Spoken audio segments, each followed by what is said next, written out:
koskaan ole edes ollut olemassakaan.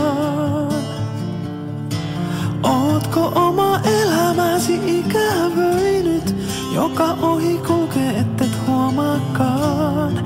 Päiviä lyhyitä tai pitkiä joista et koskaan saanut otettakaan. Minulla on suunnaton ikävä sinne, mistä en koskaan oo